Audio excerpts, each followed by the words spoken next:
ठीक है। तो आज देख रहे हैं हम लोग क्लास 10th का ज्योमेट्री का सिमिलरिटी चैप्टर, काफ़ी इंपॉर्टेंट है एग्जाम के लिए, ठीक है, जिसमें हम लोग पहला टॉपिक ले रहे हैं ratio of area of two triangles, ठीक है ना, ratio of area of two triangles, ठीक है ना। अभी क्या है, किसी भी ट्रायंगल का एरिया का फॉर्मूला बेसिकली आपको पता ही है, ठीक है ना। तो पहले ले लेते हैं यहाँ पे ट्रायंगल ABC और दूसरा ट्रायंगल ले लेते हैं ट्रायंगल PQR, ठीक है ना। तो इन दोनों ट्रायंगल के एरिया का हम लोग रेशियो निकालने वाले हैं, ठीक है ना। ड्रॉ कर लेते हैं इसका हाइट AD और इसका हाइट ड्रॉ कर लेते हैं PS, ठीक है ना। तो therefore area of triangle ABC equals to क्या फॉर्मूला हमारे पास 1/2 इंटू बेस इंटू हाइट। तो क्या हो जाएगा 1/2 इंटू बेस, बेस क्या है इसका BC और हाइट क्या है इसका AD, ठीक है ना। तो therefore area of triangle ABC equals to क्या मिल गया 1/2 इंटू BC इंटू AD। अब दूसरा ट्रायंगल PQR का area of triangle PQR equals to 1/2 into base into height, ठीक है ना। तो क्या हो गया therefore area of triangle PQR equals to 1/2 base क्या है इसका QR इंटू हाइट क्या है उसका PS, ठीक है ना। तो क्या हो गया area of triangle PQR equals to 1/2 into base QR into height PS, ठीक है ना। तो therefore ratio of area of two triangles क्या हो जाएगा area of triangle ABC upon area of triangle PQR is equals to 1/2 into BC into AD। ये हो गया ट्रायंगल ABC का, 1/2 इंटू QR इंटू PS, ये हो गया ट्रायंगल PQR का। तो 1/2 क्या हो जाएगा कैंसिल हो जाएगा। तो देयरफॉर हमें क्या मिल गया area of triangle ABC upon area of triangle PQR, ठीक है, equals to BC into AD upon QR into PS, ठीक है ना। तो देयरफॉर क्या मिल गया the ratio of area of two triangle, it means the ratio of area of two triangles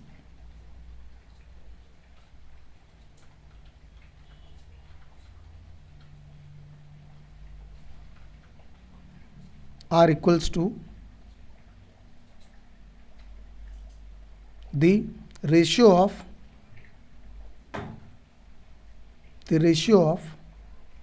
product of their corresponding base and height, ठीक है ना। तो क्या मिल जाता है अगर किसी भी दो ट्रायंगल के एरिया का रेशियो निकालते हैं तो हमेशा किसके इक्वल होता है the ratio of product of the corresponding base and height, उसके करस्पॉन्डिंग बेस और हाइट के प्रोडक्ट के बराबर होता है, ठीक है ना। ओके, तो इस तरह से ये काफ़ी इंपॉर्टेंट है जिसको आपको समझना है, ठीक है ना। वीडियो को पॉज करके अच्छे से इस पूरे नोट्स को लिख लेना, ठीक है ना। इसके बाद क्या कई कंडीशंस हैं जिसके बेस पे हम लोग और भी फॉर्मूलेस को निकालने वाले हैं। तो यहाँ पे पहला कंडीशन लेने वाले हैं कंडीशन 1, ठीक है ना। कंडीशन 1 क्या कहता है the ratio of area of two triangles, the ratio of area of two triangles with common और इक्वल बेस, ठीक है ना। तो यहाँ पे क्या है जो ट्रायंगल हम लोग ले रहे हैं दो ट्रायंगल, उस दोनों ट्रायंगल का क्या बेस कॉमन है, बेस इक्वल है। इसका मतलब क्या होता है कि अगर मेरे पास ट्रायंगल ABC और ट्रायंगल PQR है, ठीक है ना, तो उसका BC इक्वल्स टू QR है, उसका क्या है BC इक्वल्स टू QR, क्योंकि BC और QR क्या है दोनों ट्रायंगल के बेस हैं, ठीक है ना। तो देयरफॉर क्या मिल जाता है area of triangle ABC, area of triangle ABC upon area of triangle PQR equals to क्या हमने लिया है already BC into AD upon QR into PS, ठीक है ना। तो यहाँ पे क्या कर लेंगे BC और QR दोनों इक्वल है, ठीक है ना। तो क्या मिल जाएगा BC into AD upon QR की जगह क्या लिख देंगे BC, तो BC इंटू PS, तो BC से BC क्या हो जाने वाला है कैंसिल हो जाने वाला है, ठीक है ना। तो क्या मिल जाएगा हमें AD upon PS, AD upon PS, ठीक है। तो क्या मिल गया area of triangle A B C upon area of triangle P Q R is equals to A D upon P S. ठीक है ना, इट्स का क्या मीन हो गया, it's mean the ratio of area of two triangle with equal और common base is always equals to the ratio of their corresponding height. अगर किसी भी दो ट्रायंगल में उसका बेस अगर इक्वल है तो उन दोनों ट्रायंगल के एरिया का जो रेशियो होगा वो किसके इक्वल होगा, the ratio of the corresponding height के होगा। किसके करस्पॉन्डेंस होगा, उसके हाइट के करस्पॉन्डेंस होगा। ठीक है ना,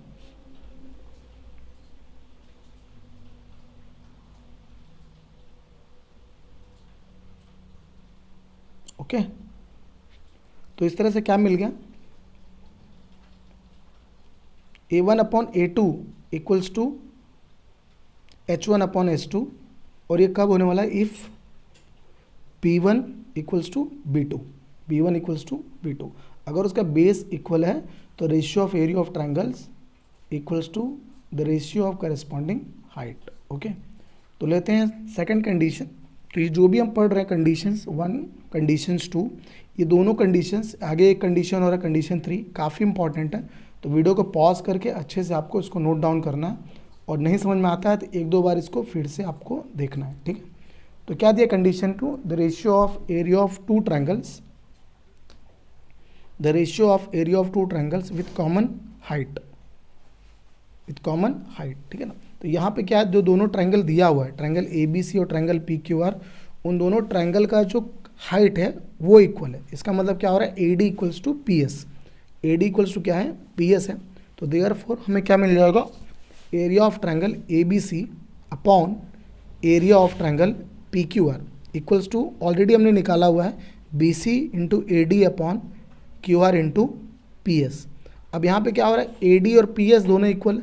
ठीक है ना, ए डी और पी एस क्या है, दोनों इक्वल है, इसलिए हमें क्या मिल जाएगा, area of triangle A B C upon area of triangle P Q R equals to B C into A D Q R into, जहाँ पे ए डी है वहाँ पे क्या लिख देंगे, जहाँ पे पी एस है वहाँ पे क्या लिख देंगे, ए डी। तो ए डी से ए डी क्या हो गया, कैंसिल हो गया, और हमें क्या मिल गया, area of triangle A B C upon area of triangle P Q R equals to B C upon Q R, B C upon Q R. तो क्या मिल गया हमें, the ratio of area of two triangles with common height, the ratio of area of two triangles with common height is equals to the ratio of their corresponding base, the ratio of their corresponding base। अगर किसी भी दो triangle का height common है तो उसके area का जो रेशियो होगा वो किसके करस्पॉन्डेंस हो जाएगा, उसके बेस के करस्पॉन्डेंस हो जाएगा। ठीक है ना, मतलब A1 upon A2 is equal हो जाएगा B1 अपॉन B2 के, if H1 equals to S2। Okay